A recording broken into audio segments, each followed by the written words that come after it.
Here we will discuss something about gradient, divergence and curl. Scalars only have magnitude and no direction. And remember, magnitude is another way of saying size. So it can be measured in numerical values. For example, a bike travels 20 km per second. 20 would be the magnitude of the speed. Because the speed does not have direction, we consider it as a scalar quantity. There are other scalar quantities like distance, temperature, mass, density, volume, voltage, etc.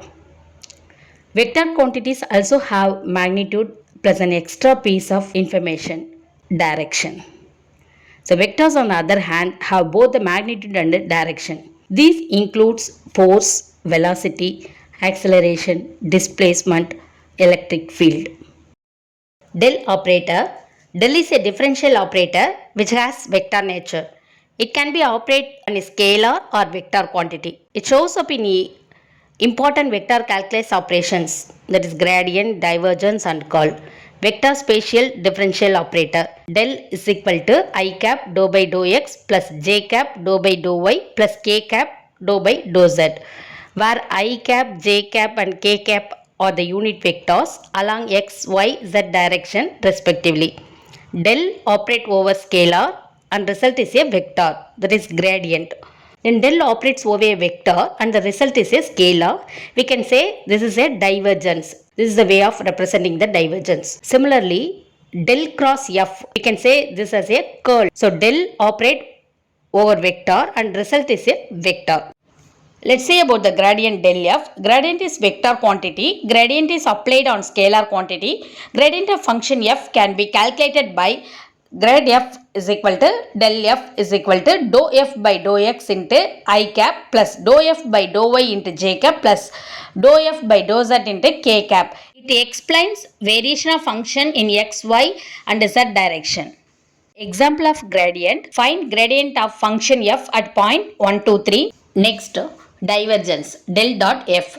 Divergence is a scalar quantity. Divergence is applied on vector quantity. Divergence of function f can be calculated by div f vector is equal to del dot f is equal to dou f vector divided by dou x into I cap plus dou f vector divided by dou y dot k vector plus dou f vector by dou z into k cap. It explains overall variation of function in x, y and z direction. It explains overall rate of change with respect to coordinates. Let's see example of divergence. Find divergence of function f at point 1, 2, 1. Here take a look at this vector field and think of each. Spring into existence from nothing as if there is some kind of source there. The point act more like sink where it disappears into nothingness. The divergence of our vector field evaluated at all of those points that act like sources will give a positive number. It does not just have to be that of all of the thing is flowing away from the point. The divergence would also be the positive if it was just that the thing coming out from one direction was slower than the flow coming out of it in another direction. Then curl del cross f. Curl is a vector quantity.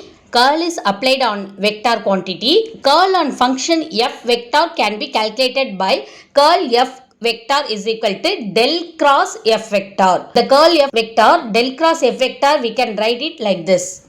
It explains variation with the position and direction. For curl at a given point, you also think about the fluid flow around it. But this time as how much of that fluid tend to rotate around the point. As in, if you were to drop a thing in a fluid at that point, somehow fixing its center in place, would it tend to spin around? Where the rotation is clockwise are said to be have positive curl and the regions where it's counterclockwise have negative curl. A point inside a region like this one for example would also have non-zero curl. At the surface of river, turbine will rotate fast because of high motion. As depth increases, the motion turbine decreases. Inside the river, turbine will rotate slow.